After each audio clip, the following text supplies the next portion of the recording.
Welcome to our fifth reading of Artemis Fowl. Sorry, Commander. The troll is light crazy and there are children in there. She could imagine Root's face, purple with rage as he spat into the mic. I'll have your stripes short. You'll spend the next 100 years on drain duty. But it was no use. Holly had disconnected her mic and swooped in after the troll. Streamlining her body, Captain Short ducked into the hole. She appeared to be in a restaurant, a packed restaurant. The troll had been temporarily blinded by the electric light and was thrashing about in the centre of the floor. The patrons were stunned. Even the child's plea had petered out. They sat, gaping, party hats perched comically on their heads, waiters frozen, huge trays of pasta quivering on their splayed fingers. Chubby Italian infants covered their eyes with chubby fingers. It was always like this in the beginning, the shocked silence. Then came the screaming. A wine bottle crashed to the floor. It broke the spell. The pandemonium started. Holly winced. Trolls hated noise almost as much as they hated light. The troll lifted massive, shaggy shoulders, its retractable claws sliding out in an ominous shick. Classic predator behaviour. The beast was about to strike. Holly drew her weapon and flicked it up to the second setting. She couldn't kill the troll under any circumstances, not to save humans, but she could certainly put him out until retrieval arrived. Aiming for the weak point at the base of the skull, she let the troll have a long burst of the concentrated ion ray. The beast staggered, stumbled a few steps, then got very angry. It's okay, thought Holly, I'm shielded, invisible. To any onlookers, it would seem as though the pulsing blue beam just came out of thin air. The troll rounded on her, its muddy dreadlocks swinging like candles. No panic, it can't see me. The troll picked up a table. Invisible, totally invisible. He pulled back a shaggy arm and let fly. Just a light shimmer in the air. That's what I am. The table tumbled straight towards her head. Holly moved, a second too late. The table clipped her backpack, knocking the petrol tank clean off. It span through the air, trailing flammable fluid. Italian restaurants, wouldn't you know it, full of candles. The tank twirled right through an elaborate candelabrum. It burst into flames like some deadly firework. Most of the petrol landed on the troll. So did Holly. The troll could see her. There was no doubt about it. It squinted at her through the hated light, its brow a rictus of pain and fear. Her shield was off. Her magic was gone. Holly twisted in the troll's grip, but it was useless. The creature's fingers were the size of bananas, but nowhere near as pliant.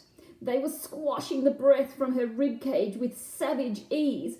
Needle-like claws were scraping at the toughened material of her uniform. Any second now, they would punch through, and that would be that. Holly couldn't think. The restaurant was a carousel of chaos. The troll was gnashing its tusks, greasy molars trying to grip her helmet. Holly could smell its stinking breath through her filters. She could smell the odour of burning fur, too, as the fire spread along the troll's back. The beast's green tongue rasped across her visor, sliming the lower section. The visor! That was it! Her only chance! Holly wormed her free hand to the helmet controls. The tunnel lights! High beam! She pressed the sunken button and 800 watts of unfiltered light blasted from the twin spotlights above her eyes. The troll reared back, a penetrating scream exploding from between the rows of teeth. Dozens of glasses and bottles shattered where they stood. It was too much for the poor beast. Stunned, set on fire, and now blinded, the shock and pain made their way through to its tiny little brain, ordering it to shut down. The troll complied, keeling over with almost comical stiffness. Holly rolled to avoid a scything tusk. There was complete silence, but for tinkling glass. crackling fur, and the sudden release of breath. Holly climbed shakily to her feet. There were a lot of eyes following her. Human eyes. She was 100% visible. And these humans wouldn't stay complacent for long. This breed never did. Containment was the issue. She raised her empty palms, a gesture of peace. "Scusatemi, tutte?" she said, the language flowing easily from her tongue. The Italians, ever graceful, muttered that it was nothing. Holly reached slowly into her pocket and withdrew a small sphere. She placed it in the middle of the floor. "Guardate," she said. "Look." The restaurant's patrons complied, leaning in to see the small silver ball. It was ticking, faster and faster, almost like a countdown. Holly turned her back to the sphere. 3, 2, 1, boom! Flash! Mass unconsciousness. Nothing fatal, but headaches all round in about 40 minutes. Holly sighed, safe for the moment. She ran to the door and slid the latch across. Nobody was going in or out, except through the big, gaping hole in the wall. Next, she doused the smouldering troll with the contents of the restaurant's fire extinguisher, hoping the icy powder would revive the sleeping behemoth. Holly surveyed the mess she had created. There was no doubt. It was a shambles. Worse than Hamburg. Root would skin her alive. Oh, she'd rather face the troll any day. This was the end of her career, for sure. But suddenly, that didn't seem so important, because her ribs were aching, and she had a blinder of a pressure headache coming on. Perhaps a rest, just for a second, so she could pull herself together before retrieval showed up. Holly didn't even bother looking for a chair. She simply allowed her legs to buckle beneath her, sinking to the chessboard lino floor. Waking up to Commander Root's bulging features is the stuff of nightmares. Holly's eyes flicked open, and for a second she could have sworn that there was concern in those eyes, but then it was gone, replaced by the customary vein-popping fury. "Captain Short!" he roared, mindless of her headache. "What in the name of sanity happened here?" Holly rose shakily to her feet. There was..." The sentences just wouldn't come. "You disobeyed a direct order. I told you to hang back. You know it's forbidden to enter a human building without an invitation." Holly shook the shadows from her vision. "I got invited in. A child. It called for help." "You're on shaky ground there, Short." "There is a precedent, sir. Corporal Rowe versus the state. The jury ruled that in the trapped woman's cry for help, he could be accepted as an invitation into the building. Anyway, you're all here now. That means you accepted the invitation too." Said Root doubtfully. "I suppose you were lucky. Things could have been worse." Holly looked around. Things could have been a lot worse. The establishment was pretty trashed, and there were 40 humans out for the count. The tech boys were attaching mind-wipe electrodes to the temple of unconscious diners. "We managed to secure the area, in spite of half the town hammering on the door." "Oh, what about the hole?" Root smirked. "See for yourself." Holly glanced over. Retrieval had jimmied a hologram lead into the existing electricity sockets and were projecting an unbattered wall over the hole. The holograms were handy for quick patches, but no good under scrutiny. Anyone who examined the wall too closely would have noticed that the slightly transparent patch was exactly the same as the stretch beside it. In this case, there were 2 identical patches of spiderweb cracks and 2 reproductions of the same Rembrandt. But the people inside the pizzeria were in no condition to examine those walls, and by the time they woke up, the wall would have been repaired by the telekinetic division, and the entire paranormal experience would be removed from their memories. A retrieval officer bolted from the restroom. "Commander!" "Yes, Sergeant?" "There's a human in here, sir. The concussor didn't reach him. He's coming, sir, right now, sir." "Shields!" barked Root. "Everyone!" Holly tried. She really did. Her magic was gone. A toddler waddled out of the bathroom, his eyes heavy with sleep. He pointed a pudgy finger directly at Holly. "Ciao, Voletta," he said, before climbing into his father's lap to continue his sleep. Root shimmered back into the visible spectrum. He was, if possible, even angrier than before. "What happened to your shield, Short?" Holly swallowed. "Stress, Commander," she offered hopefully. Root wasn't having any of it. "You lied to me, Captain. You're not running hot at all, are you?" Holly merely shook her head mutely. "How long since you completed the ritual?" Holly chewed her lip. "I'd say, about 4 years, sir." Root nearly popped a vein. Four years! It's a wonder you lasted this long. Do it now, tonight. You're not coming below ground again without your powers. You are in danger to yourself and your fellow officers. "Yes, sir." "Get a set of hummingbirds from retrieval and zip across the old country. There's a full moon tonight." "Yes, sir." "And don't think I've forgotten about this shambles. We'll talk about it when you get back." "Yes, sir. Very good, sir." Holly turned to go, but Root cleared his throat for attention. "Oh, and Captain Short?" "Yes, sir." Root's face had lost its purple tinge and he almost seemed embarrassed.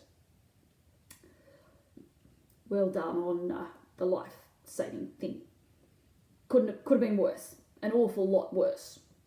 Holly beamed behind her visor. Perhaps she wouldn't be kicked out of recon after all. "Thank you, sir." Root grunted, his complexion returning to its normal ruddy hue. "Now get out of here and don't come back until you're full to the tips of your ears with magic." Holly sighed. So much for gratitude. "Yes, sir. On my way, sir." Chapter 4. Abduction. Artemis's main problem was one of location. How to locate a leprechaun. This was one sly bunch of fairies, hanging around for God knows how many millennia, and still not one photograph, not one frame of video, not even a Loch Ness-type hoax. They weren't exactly a sociable group, and they were smart too. No one had ever got his hands on fairy gold, but no one had ever had access to the book either, and puzzles were so simple when you had the key. Artemis had summoned the butlers to his study and spoke to them now from behind a mini lectern. "There are certain rituals every fairy must complete to renew his magic," explained Artemis. Butler and Juliet nodded, as though this were a normal briefing. Artemis flicked through his hard copy of the book and selected a passage. "From the earth thine power flows. Given through courtesies, so thanks are owed. Pluck thou the magic seed, where full moon, ancient oak, and twisted water meet, and bury it far from where it was found, so return your gift into the ground." Artemis closed the text. "Do you see?" Butler and Juliet kept nodding, while still looking thoroughly confused. Artemis sighed. "The leprechaun is bound by certain rituals, very specific rituals, I might add. We can use them to track one down." Juliet raised a hand, even though she herself was 4 years older than Artemis. "Yes." "Well, the thing is, Artemis," she said hesitantly, twisting a strand of blonde hair in a way that several of the local louts considered extremely attractive, "the bit about leprechauns?" Artemis frowned. It was a bad sign. "Your point, Juliet." "Well, leprechauns. You know that they aren't real, don't you?" Butler winced. Oh, it was his fault, really. He'd never got around to filling in his sister on the mission parameters. Artemis scowled reprovingly at him. "Butler hasn't already talked to you about this, has he?" "No. Was he supposed to?" "Yes, he certainly was. Perhaps he thought you'd laugh at him." Butler squirmed. That was exactly what he'd thought. Juliet was the only person alive who laughed at him with embarrassing regularity. Most other people did it once. Only ever once. Artemis cleared his throat. "Let us proceed. under the assumption that the fairy folk do exist and that I am not a gibbering moron. Butler nodded weakly. Juliet was unconvinced.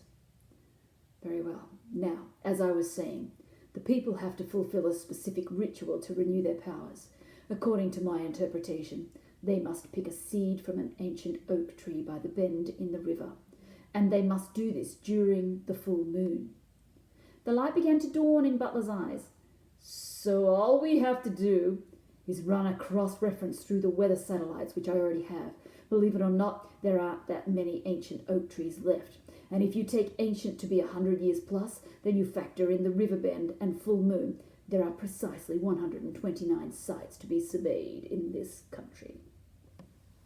Butler grinned. Stake out. Now the master was talking his language. There are preparations to be made for our guest's arrival, said Artemis, handing a typewritten sheet of A4 to Juliet. These alterations must be made to the cellar. See to it, Juliet. To the letter. Yes, Artie. Artemis frowned, but only slightly. For reasons that he couldn't quite fathom, he didn't actually mind terribly when Juliet called him by the pet name his mother had for him. Butler scratched his chin thoughtfully, and Artemis noticed the gesture. Query? Well, Artemis, the sprite in Ho Chi Minh City. Artemis nodded. I know. Why didn't we simply abduct her? Yes, sir. According to Chi Lun's Almanac of the People, a 7th century manuscript recovered from the lost city of Shishamo. Once a fairy has taken spirits with the mud people, that's us, by the way, they are forever dead to their brothers and sisters, so there's no guarantee that that particular fairy was worth even an ounce of gold. No, my old friend, we need fresh blood. All clear? Butler nodded. Good. Now there are several items you'll need to procure for our moonlight jaunts. Butler scanned the sheet. Basic field equipment, a few eyebrow raisers, nothing too puzzling until... Sunglasses? At night? When Artemis smiled, as he did now, one almost expected vampire fangs to sprout from his gums. Yes, Butler, sunglasses. Trust me. And Butler did, implicitly.